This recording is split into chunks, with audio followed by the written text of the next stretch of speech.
पिछले क्लास में Golgi body start किए थे और उसका कई नाम बताए थे, जैसे गोल्जी कॉम्प्लेक्स, डिक्टियोसोम, इडियोसोम, है ना, डाल्टन कॉम्प्लेक्स, है ना, डिक्टियोसोम। तो बहुत तरह का जो था हमारे पास गोल्जी बॉडी का कई प्रकार का जो था नेम था। तो आज हम लोग पढ़ेंगे गोल्जी बॉडी कहाँ, मतलब किन किन सेल में पाया जाता है, गोल्जी बॉडी का स्ट्रक्चर क्या होता है, और गोल्जी बॉडी जो है वो फंक्शन क्या क्या करती है। तो इसके बारे में जो है हम लोग स्टार्ट करते हैं।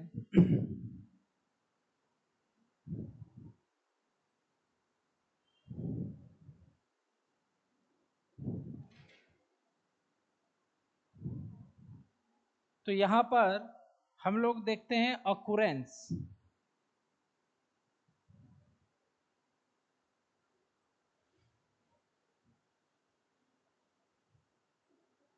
ऑकुरेंस, गोल्जी बॉडी किन किन कोशिकाओं में पाई जाती है। ऑकुरेंस कहाँ कहाँ पाई जाती है। ऑकुरेंस, ठीक है। तो यहाँ पर जो है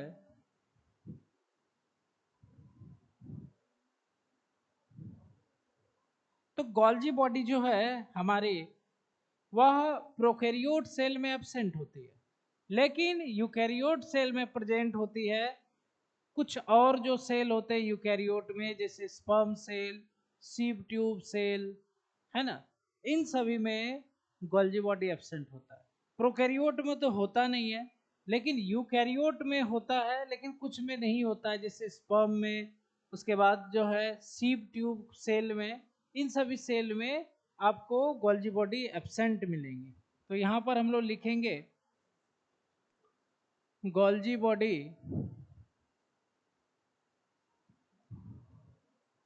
is found in eukaryote cell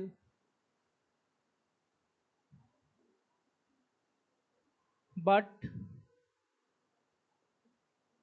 absent in prokaryote cell, sperm cell, है ना, sperm cell, sieve tube cell. Sieve tube cell, इसको हम लोग चलनी सेल भी कहते हैं, है ना, चलनी कोशिकाएं। ये चलनी की जैसी होती हैं और यह प्लांट में पाई जाती है, प्लांट में पाई जाती है, ठीक है। तो इन तीनों में जो होता है गोल्जी बॉडी एब्सेंट होता है। अब जो गोल्जी बॉडी का हम लोग स्ट्रक्चर पढ़ते हैं,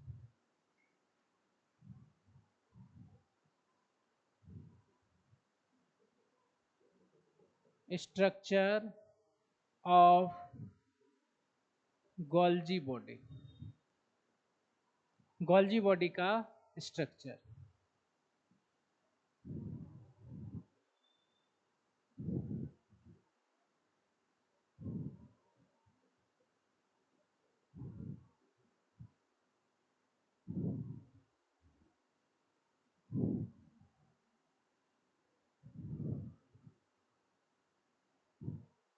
structure, structure of Golgi body.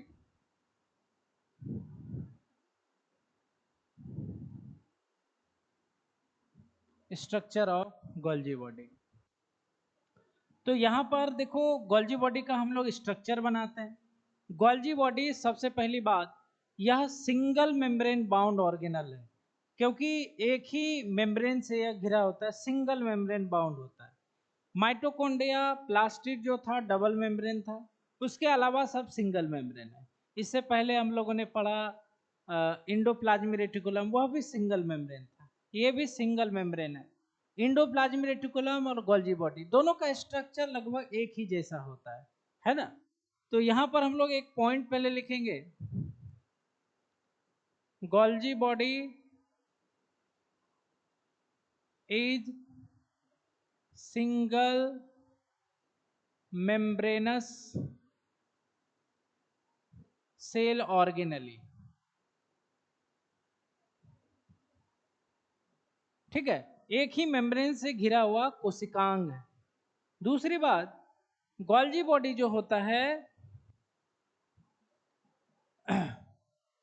Golgi body जो होता है यह एक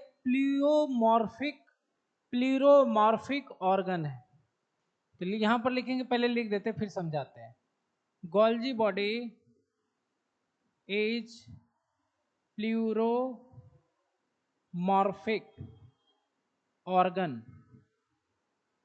ऑर्गेनली। प्लियोमॉर्फिक मतलब क्या होता है कि गोल्जी बॉडी का स्ट्रक्चर जो है अलग अलग सेल में थोड़ा थोड़ा डिफरेंट होता है। आपको एग्जैक्ट जो है गोल्जी बॉडी का स्ट्रक्चर नहीं मिलेगा, मतलब ये थोड़ा थोड़ा सा अजीब अजीब टाइप सा बिखरा हुआ रहता है। अलग अलग सेल में पहचान तो जाओगे गोल्जी बॉडी है, लेकिन सब में कुछ न कुछ अंतर, सब में कुछ कुछ अंतर होता है। तो यहाँ पर प्लियोमॉर्फिक मतलब होता है डिफरेंट सेल में डिफरेंट स्ट्रक्चर। क्या होता है? Different cell different structure. तो यहां पर हम लोग लिखेंगे इसको प्लियोमॉर्फिक को, चलो हिंदी में लिख देते हैं इसको, अलग अलग सेल में अलग अलग स्ट्रक्चर।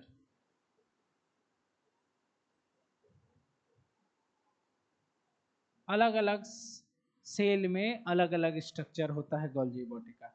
मतलब जो हम आपको फिगर बना के दिखाएंगे, हो सकता है दूसरे सेल में थोड़ा अंतर, थोड़ा ज्यादा नहीं, थोड़ा थोड़ा अंतर होना। जैसे हम लोग का जो फेस है, हम लोग के फेस में थोड़ा थोड़ा ही अंतर है। क्या है? थोड़ा थोड़ा है सबके फेस में। सेम नोज है, नाक है, आंख है ना, सब चीज, बाल वगैरह भी सेम है। जैसे हम लोग बंदर को देखते हैं तो सारा बंदर एक ही जैसा लगता है ना। तो सबका फेस एक ही जैसा नहीं है, डिफरेंट है।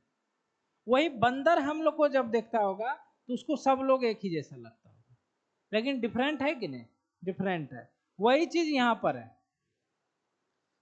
हमारे जितने भी हम लोग ह्यूमन है, सबका बॉडी स्ट्रक्चर सेम है, किडनी से लेके लीवर से ब्रेन से लेके सब कुछ है। तो ये मतलब गोल्जी बॉडी का अलग अलग जगह में अलग अलग स्ट्रक्चर देखने को मिलेगा। तो हम लोग यहाँ पर बनाते हैं इसके बारे में।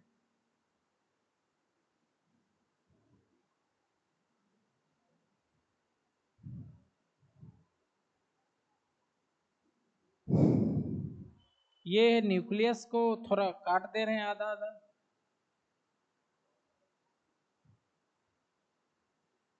इस तरह से ये न्यूक्लियस है।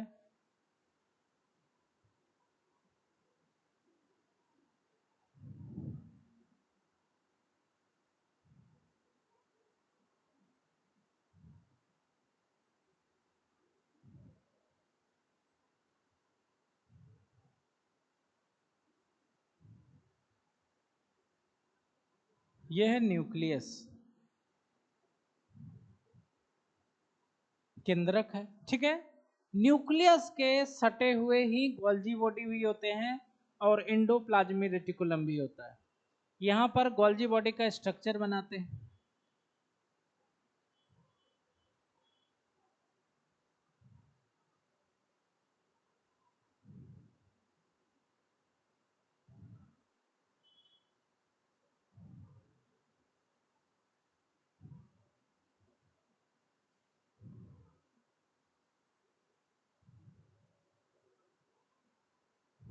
इस तरह से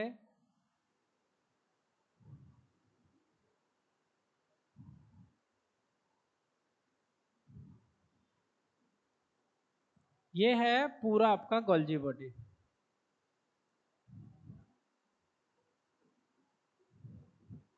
गोल्जी बॉडी, ठीक है। गोल्जी बॉडी में अगर देखा जाए तो इस यह 4 पार्ट में डिवाइड होता है। इसके 4 पार्ट होते हैं, जिनमें से ये जो पार्ट दिख रहा है ये न्यूक्लियस, ये मेम्ब्रेन है। तो न्यूक्लियस के नजदीक ये जो पार्ट आपको दिख रहा है, इस पार्ट को कहा जाता है वेजिकल्स। इसको कहा जाता है वेजिकल्स। ठीक है, ये जो पार्ट आपको दिख रहा है ये लंबा लंबा ट्यूब के जैसा, यही कहलाता है सिस्टर्नी।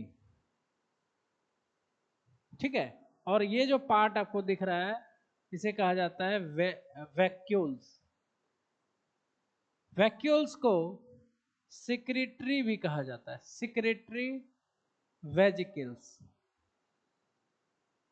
सिक्रेटरी मतलब होता है जो स्रावित करे, वेजिकल्स मतलब देखो छोटा अगर है तो वेजिकल होता है, बड़ा हो गया तो उसको वैक्यूल कहते हैं। ठीक है, ये सिक्रीशन का काम करता है, इसीलिए इसको कहा जाता है सिक्रेटरी वेजिकल्स। ठीक है, तो गोल्जी बॉडी के 4 पार्ट होते हैं।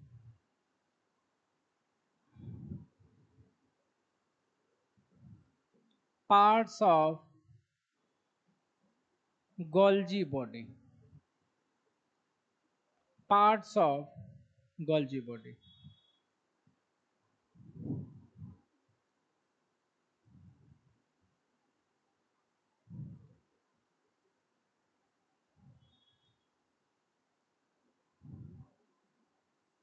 पार्ट्स ऑफ गोल्जी बॉडी, तो गोल्जी बॉडी के 4 पार्ट्स होते हैं, फिगर में दिख रहा है आपको, है ना। सिस्टर्नी, वेजिकल्स, वैक्यूल्स और एक होता है ट्यूबुल्स, जो कि दिख नहीं रहा है, वो छुपा हुआ रहता है, ट्यूबुल्स। तो गोल्जी बॉडी के 4 पार्ट्स होते हैं।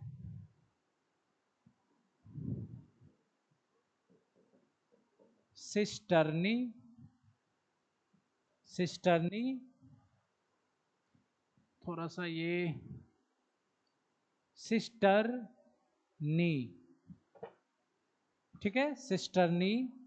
दूसरा है वेजिकल्स, दूसरा है वेजिकल्स, तीसरा है वैक्यूल्स, वैक्यूल्स, और चौथा है ट्यूबुल्स, ट्यूबुल्स। 4 पार्ट का हमने यहां पर नाम लिख दिया। सिस्टर्नी है पहला पार्ट, पहला पार्ट, वेजिकल है दूसरा पार्ट, वैक्यूल्स है तीसरा पार्ट, और ट्यूबुल्स है चौथा पार्ट। तो सिस्टर्नी, सिस्टर्नी जो है यह सिस्टर्नी जो है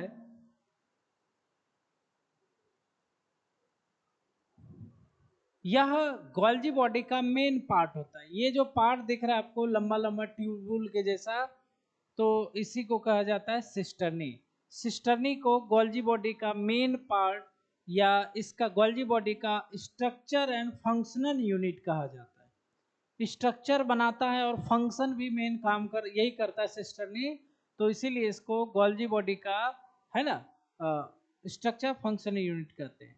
गोल्जी सिस्टर्नी है कैसा, तो देख रहे हो आप, या तो डिस्क के जैसा दिख रहा है या तो ट्यूब के जैसा दिख रहा है, और इसका डायमीटर अगर देखोगे तो 0.5 से 1 माइक्रोमीटर होता है। ये एनसीईआरटी में डाटा लिखा हुआ है, 0.5 से 1 माइक्रोमीटर डायमीटर होता है, डिस्क के जैसा होता है।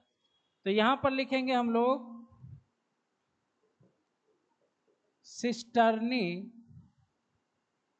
Cisternae is structural and functional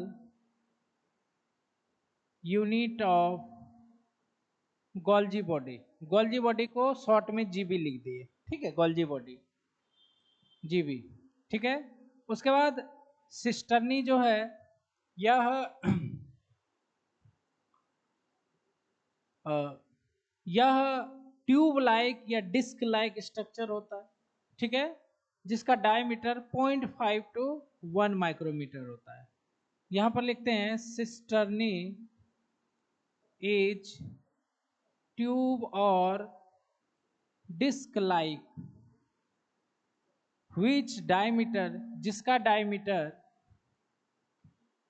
which diameter is about 0.1 micrometer to sorry 0.5 micrometre to 1 micrometre, ये होता है सिस्टर्नी की जो है डायमीटर। ठीक है, देखो ये सबको मिटाना पड़ेगा क्योंकि नीचे लिखना पड़ेगा ना इसके बारे में और पढ़ना पड़ेगा से। अब ठीक है, अब सिस्टर्नी देखो ऊपर का फिगर को हम एक नीचे बना रहे हैं और देखो इसी तरह का दिख रहा है।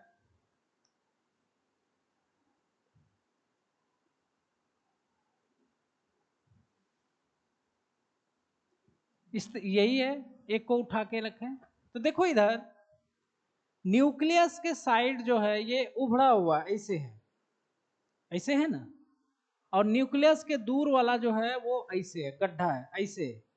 न्यूक्लियस के नजदीक में उभड़ा हुआ भाग है और दूर में देखो गड्ढा वाला भाग है। उभड़ा हुआ भाग को हम लोग कॉन्वेक्स बोलते हैं। क्या बोलते हैं? कॉन्वेक्स को उत्तल लेंस पढ़े हो ना, उत्तल, उत्तल मतलब उठा हुआ, कॉनकेव मतलब गड्ढा। ठीक है, तो यहां पर देख रहे हो ये जो पार्ट सिस्टर्नी का दिख रहा है ये है कॉन्वेक्स पार्ट जो न्यूक्लियस के तरफ होता है, और इधर वाला जो पार्ट होता है सबका उधर वाला देखो गड्ढा है, तो उसको कहा जाता है कॉनकेव पार्ट। तो यहां पर ये सिस्टर्नी दिख रहा है आपको, इसमें अगर हम देखें तो ये कॉन्वेक्स पार्ट है, कॉन्वेक्स फेस, या फिर इसको कहते हैं कॉनकेव फेस। ये दूर है न्यूक्लियस के।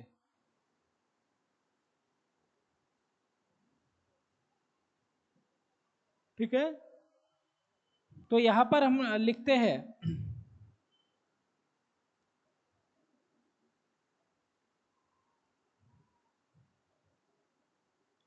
यहां पर हम लोग लिखते हैं cisternae, cisternae has two face, two face, पहला को कहा जाता है कॉन्वेक्स फेस। कॉन्वेक्स फेस इसको फॉर्मिंग फेस भी कहते हैं, फॉर्मिंग मतलब बनने वाला, ये शुरू में बनता है ये बाद में बनता है, तो इसको कहा जाता है फॉर्मिंग फेस, है ना, फॉर्मिंग फेस। ठीक है, ये जो होता है कॉन्वेक्स होता है, इट इज कॉन्वेक्स। अच्छा कॉन्वेक्स तो लिखा हुआ है, ठीक है, तो कॉन्वेक्स फेस फॉर्मिंग फेस होता है, या किधर होता है, near nucleus, it face toward nucleus, nucleus के तरफ इसका फेस होता है। दूसरा कॉनकेव फेस, कॉनकेव फेस देख रहे हो न्यूक्लियस से दूर वाला फेस है। जैसे देखो हम ऐसे खड़े हैं आपके पास, तो जो है जो हमारा जो डोर्सल पार्ट है, पीठ वाला पार्ट है आपके तरफ है, और हाँ फेस जो है मेरा आगे की तरफ, हाथ आगे की तरफ है। अगर ऐसे खड़े हो जाएं तो आपके तरफ क्या हुआ, मेरा फ्रंट फेस हो गया, पीछे बैक फेस हो गया, समझ रहे हो? उसी तरह वही बैक फ्रंट है। तो कॉनकेव न्यूक्लियस के किधर है, बैक, बैक में एवे है, तो दूसरा लिखेंगे कॉनकेव फेस। कॉनकेव फेस को दूसरा नाम है मैच्योरिंग फेस, है ना, और एक और नाम है ना, इसको सिस फेस भी कहते हैं, यहां लिख देते हैं। कॉन्वेक्स फेस का नाम एक और है सिस फेस। ठीक है, सिस फेस ये किधर है, इट इज टुवर्ड न्यूक्लियस। ठीक है, कॉनकेव फेस या मैच्योरिंग फेस, या इसी को कहा जाता है ट्रांस फेस, कई नाम है ना फेस का। ठीक है, तो यह एवे, it is एवे to nucleus.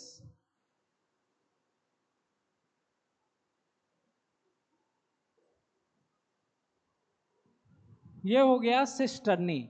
Cisternae के बारे में स्ट्रक्चर फंक्शन यूनिट है, ये ट्यूब या डिस्क लाइक होता है जिसका डायमीटर 0.5 टू 0.1 माइक्रोमीटर होता है। ठीक है, ये फिगर हमने उठा के यहाँ से देखा, इधर न्यूक्लियस होता है, कॉन्केव कॉन्वेक्स फेस न्यूक्लियस की तरफ होता है, कॉनकेव फेस एवे होता है, दूर होता है न्यूक्लियस से। ये हो गया हमारा सिस्टर्नी। उसके बाद यहां पर देखो ये सिस्टर्नी का कॉन्वेक्स पार्ट है ना, कॉन्वेक्स, और ये जो पार्ट है ये है कॉनकेव, कॉन्वेक्स कॉनकेव पार्ट। उसके बाद ये देखो वेजिकल्स या न्यूक्लियस की तरफ है, किधर है, ट्वार्ड न्यूक्लियस, और वैक्यूल किधर है, एवे न्यूक्लियस। तो इसमें एक एक पॉइंट लिख देंगे हम लोग। सिस्टर्नी, दूसरा है वेजिकल्स, वेजिकल्स, वैक्यूल्स और ट्यूबुल्स, ट्यूबुल्स।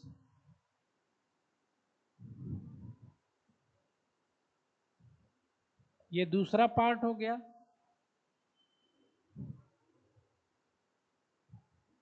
ये तीसरा पार्ट हो गया और ये चौथा पार्ट। तो वेजिकल्स जो है, वेजिकल्स इसका दूसरा नाम क्या लिखे हैं, इसको कहा जाता है ट्रांजिएंट वेजिकल्स भी, ट्रांजिएंट वेजिकल्स। ठीक है, तो खाली बस यही लिखेंगे, इट प्रेजेंट टुवार्ड न्यूक्लियस।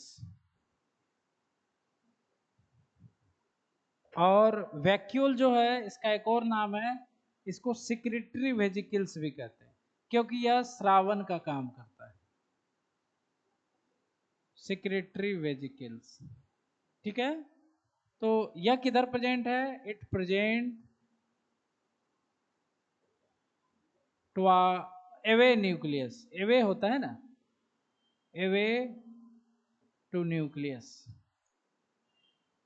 ठीक है, ट्यूबुल्स, ट्यूबुल्स जो है यह भी एवे न्यूक्लियस होता है, इट प्रेजेंट एवे न्यूक्लियस। तो ये जो था हमारा है ना गोल्जी बॉडी का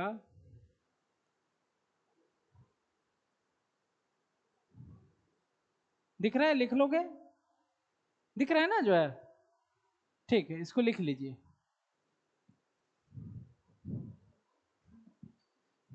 आज सब छुट्टी मार दिया क्या, है ना। वैसे मौसम तो गर्मी था, लेकिन अभी देखो धूप कम हो गया, सो गया होगा सब, गर्मी है ना बहुत ज्यादा।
लिख लिया। तब जो है फंक्शन देखना है।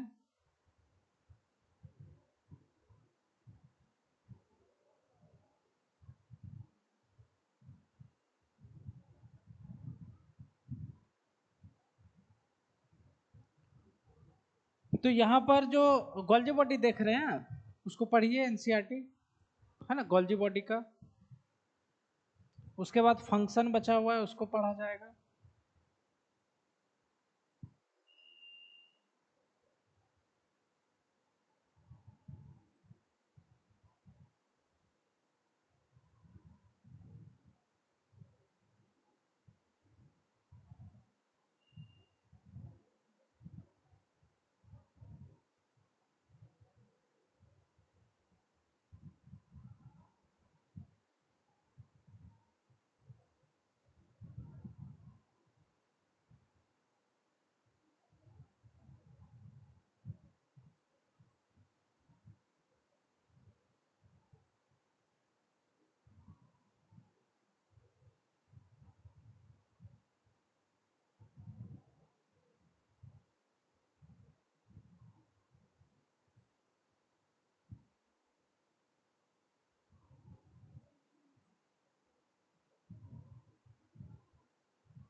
तो अब जो है गोल्जी बॉडी का फंक्शन देखते हैं।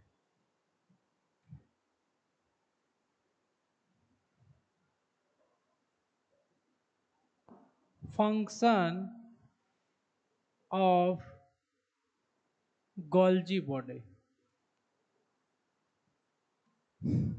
Function of Golgi body.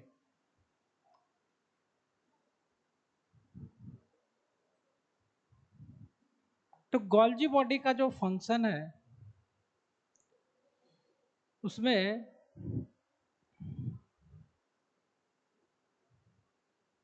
पहला आता है सेल सिक्रीशन।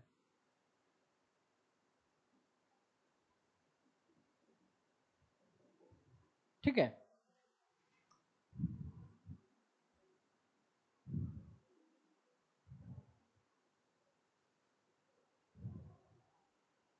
ये सेल है, ये इसका न्यूक्लियस है, और यहाँ पर गोल्जी बॉडी, ये गोल्जी बॉडी है। ठीक है, तो गोल्जी बॉडी देखिए, यह गोल्जी बॉडी पदार्थों को, है, पदार्थों को या तो सेल के अंदर सिक्रीट कर देता है या पदार्थों को ले जाकर के सेल से बाहर कर देता है, सेल से बाहर सिक्रीशन करता है। ठीक है, या तो सेल के अंदर या तो सेल के अंदर। गोल्जी बॉडी क्या करती है, जितने भी मॉलिक्यूल बनते हैं सेल के अंदर सबको पैकेट करता है, पैकेट में बना लेता है, पैकेजिंग करता है, पैकेट कर देता है, और पैकेज करने के बाद या तो सेल के अंदर ट्रांसफर कर देता है या सेल से बाहर कर देता है। ये है सेल। ठीक है, तो इसी को कहा जाता है सेल सिक्रीशन। क्या करता है, तो गोल्जी बॉडी क्या करता है, मैक्रो मॉलिक्यूल को पैकेज करता है और उसको क्या करता है, या तो सेल के अंदर या सेल के बाहर उसको जाकर के ट्रांसफर कर देता है। तो यहां पर हम लोग लिखेंगे Golgi body package the macro molecule, वैसे मॉलिक्यूल जो क्या होते हैं, बड़े होते हैं थोड़े से लेकिन छोटे ही होते हैं, मैक्रो मॉलिक्यूल। ठीक है, मैक्रो मॉलिक्यूल में थोड़ा सा बड़ा मॉलिक्यूल है ना। Golgi body package the macro molecule and secretes, secretes मतलब होता है स्रावित करना, सिक्रीट्स आइदर इनसाइड सेल और आउटसाइड सेल।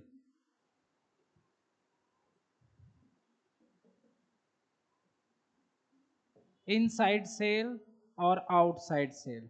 ठीक है, तो ये जो सिक्रीशन का काम है यह 3 स्टेप में कंप्लीट करता है। देखो जरा सा इसको समझो।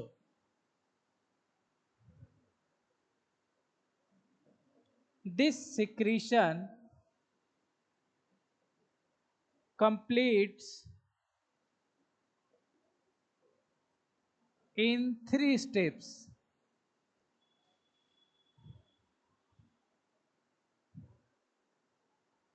तीन स्टेप में ये कंप्लीट होता है। देखो इसको समझना पड़ेगा।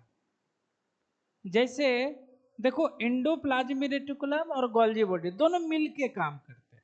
ठीक है, एंडोप्लाज्मिक रेटिकुलम वस्तुओं को बनाता है, जैसे आप लोग पढ़े थे कि प्रोटीन का निर्माण करता है, लिपिड का निर्माण करता है, बहुत तरह का कल कार्य बताए थे, है ना, एंडोप्लाज्मिक रेटिकुलम का। तो वो जो वस्तुएं हैं, वो जो मॉलिक्यूल है, उसको गोल्जी बॉडी पैक करती है, पैक करने के बाद उसको मतलब कि भेज देती है। मतलब फैक्ट्री में क्या होता है, पहले प्रोडक्ट बनता है, बनने के बाद पैकेजिंग होता है। तो प्रोडक्ट बनाने के लिए कोई और होता है, मशीन से बनता है या आदमी बनाता है, उसके बाद उसी को पैकेज करने के लिए अलग आदमी होता है, अलग काम होता है। तो यहाँ पर एंडोप्लाज्मिक रेटिकुलम जो है वह सामान बना रहा है, और उसका पैकेट करने का कौन काम कर रहा है, गोल्जी बॉडी। कौन काम कर रहा है, गोल्जी बॉडी। तो यहाँ पर 3 स्टेप जो होते हैं उसको लिखते हैं। पहला होता है मॉडिफिकेशन, ठीक है। दूसरा होता है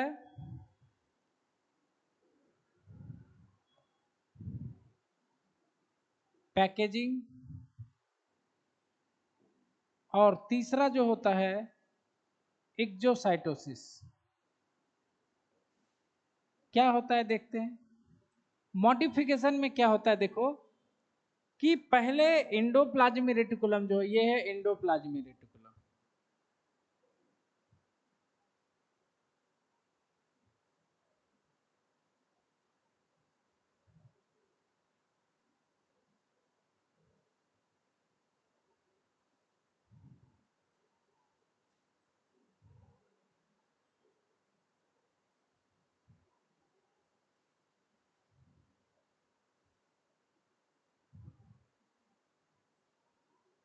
ये एंडोप्लाज्मिक रेटिकुलम है, और इधर बनाते हैं गोल्जी बॉडी।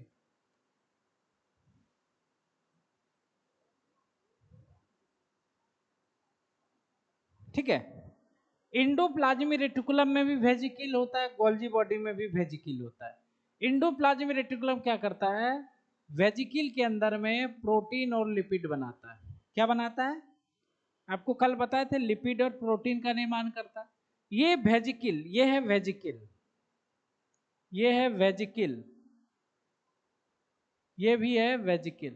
ठीक है, अब ये जो वेजिकल है ये चला जाता है, ये सिस फेस है, सिस फेस है सिस्टर्नी का, और ये है ट्रांसफेस।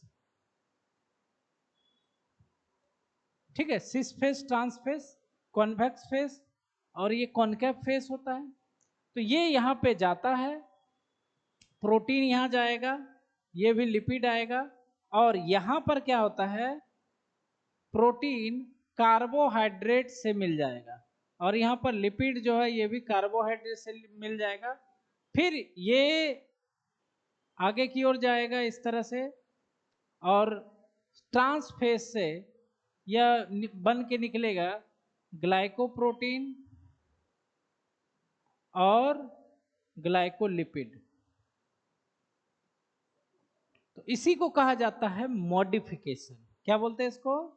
मॉडिफिकेशन में क्या है कि इंडोप्लाज्मिक रेटिकुलम, ये है इंडोप्लाज्मिक रेटिकुलम, ये है सिस्टर्नी गोल्जी बॉडी। तो इंडोप्लाज्मिक रेटिकुलम वेजिकल्स के अंदर में क्या करता है, प्रोटीन और लिपिड भर करके सिस फेज की तरफ भेज देता है, गोल्जी बॉडी के सिस फेज की तरफ भेज देता है। वहां जाकर प्रोटीन कार्बोहाइड्रेट से मिलता है, जिसके कारण ग्लाइकोप्रोटीन बनाता है, और लिपिड जो है कार्बोहाइड्रेट से मिलता है और ग्लाइकोलिपिड का निर्माण करता है। ठीक है, और इसको फिर भेज देता है बाहर के, इसको फिर पैकेजिंग करता है, फिर बाहर भेज देता है। तो यहां पर लिखेंगे हम लोग endoplasmic reticulum produces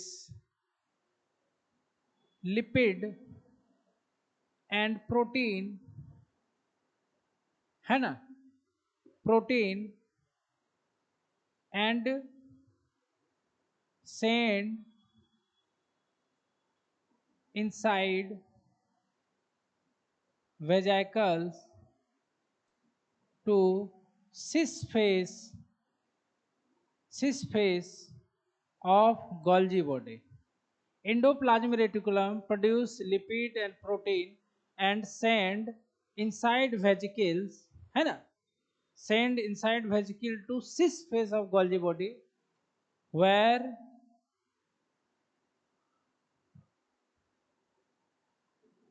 lipid convert into glycolipid and protein convert into glyco, क्या कहलाएगा, प्रोटीन किस में कन्वर्ट होगा, ग्लाइकोप्रोटीन। फिगर से समझ में आ रहा है? लिपिड गया, मतलब इसने छोड़ा वेजिकल, सिस फेज पे गया, वहां कार्बोहाइड्रेट से मिलकर के ग्लाइकोप्रोटीन, और लिपिड गया, ग्लाइकोलिपिड बना लिया, ये बना लिया। तो ये पूछा जाता है कई बार कि मेन जो कार्य है क्या बनाता है, तो ग्लाइकोलिपिड, गोल्जी बॉडी, ये ग्लाइकोलिपिड बन, क्या हो रहा है ये, अच्छा ये बंद है, ग्लाइकोलिपिड और ग्लाइकोप्रोटीन, है ना, VVI है ये। ठीक है, ये बन गया, मॉडिफिकेशन हो गया, पैकेजिंग हो जाएगा। क्या हो जाएगा? पैकेजिंग, मतलब ये जो ग्लाइकोप्रोटीन ग्लाइकोलिपिड है, यह वैक्यूल के अंदर बंद हो जाएगा। किसके अंदर?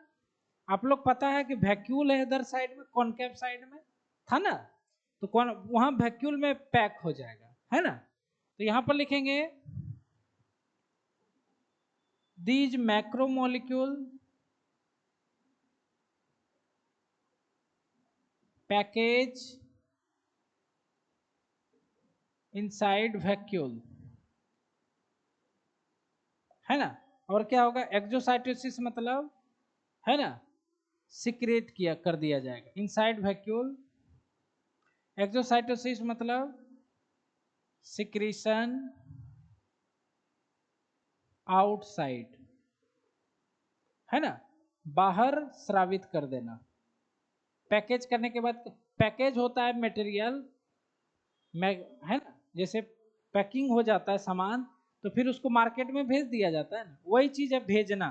एक्सोसाइटिस मतलब होता है भेजना, सेल के बाहर, सेल के बाहर भेजना एक्सोसाइटोसिस कहलाता है। सिक्रेशन बाहर स्रावित करना, वही है। तो सेल के बाहर भेज दिया जाता है, पैकेज है, समझ रहे हो। तो ये इसका मेन काम था। उसके अलावा भी और भी काम है गोल्जी बॉडी के, आगे की ओर देखते हैं। दूसरा जो काम है,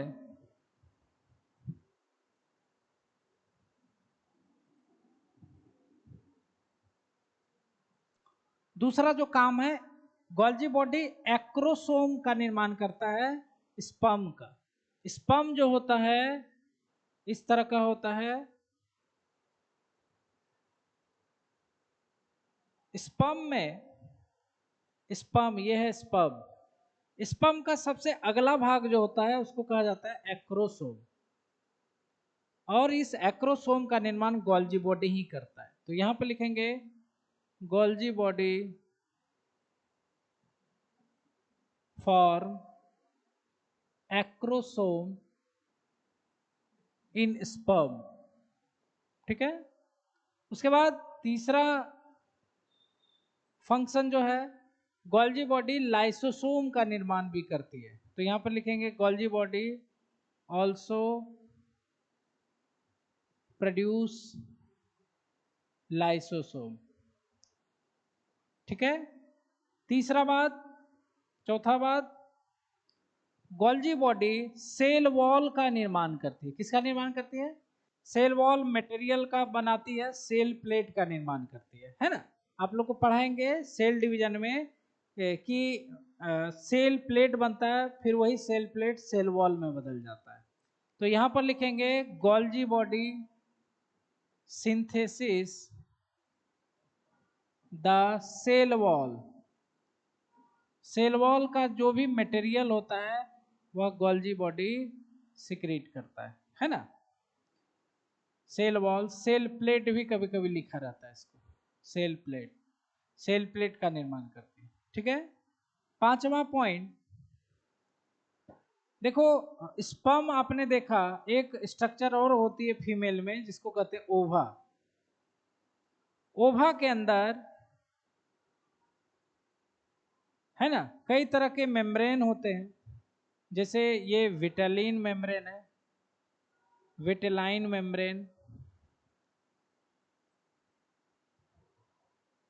फर्टिलाइजिंग मेम्ब्रेन,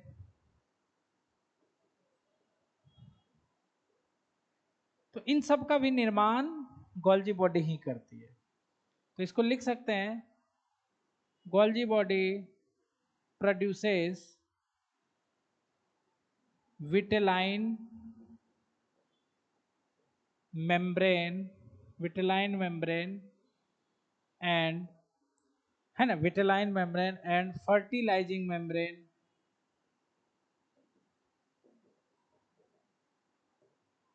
इन ओवा। ओवा जो है फीमेल का गैमिट होता है, फीमेल के बॉडी में बनता है, ओवरी के अंदर, ठीक है। यह प्रजनन में सहायक होता है ओवा, और मेल में बनता है स्पर्म, वो भी प्रजनन में जो है इन्वॉल्व होता है, पर इन ओवा लिख दिया। तो ये जो है गोल्जी बॉडी के फंक्शन थे, समझ में आया। तो acrosome, lysosome, cell wall material, cell plate, vitelline membrane, fertilising membrane ova का बनाती है। उसके बाद एक जो बड़ा सा था सेल सिक्रीशन, ठीक है। ये जो पैकेजिंग वाला कहानी है ना, ये आपके एनसीईआरटी में लिखा हुआ है ना। ये एनसीईआरटी में लिखा हुआ है, एनसीईआरटी याद रखोगे। मेन काम गोल्जी बॉडी का ये बहुत बार आएगा, पैकेजिंग, है ना, पैकेजिंग मॉडिफिकेशन। तो ज्यादातर बुक में इसको इसको मिला दिया जाता है, पैकेजिंग मॉडिफिकेशन को एक ही बोल दिया, लेकिन अलग अलग है। तो याद रखोगे पैकेजिंग करना, पहले कन्वर्ट करता है, उसके बाद पैकेज करता है, उसके बाद बाहर भेज देता है। तो ये है गोल्जी बॉडी का जो है फंक्शन। तो इसको लिख लेना है थोड़ा सा।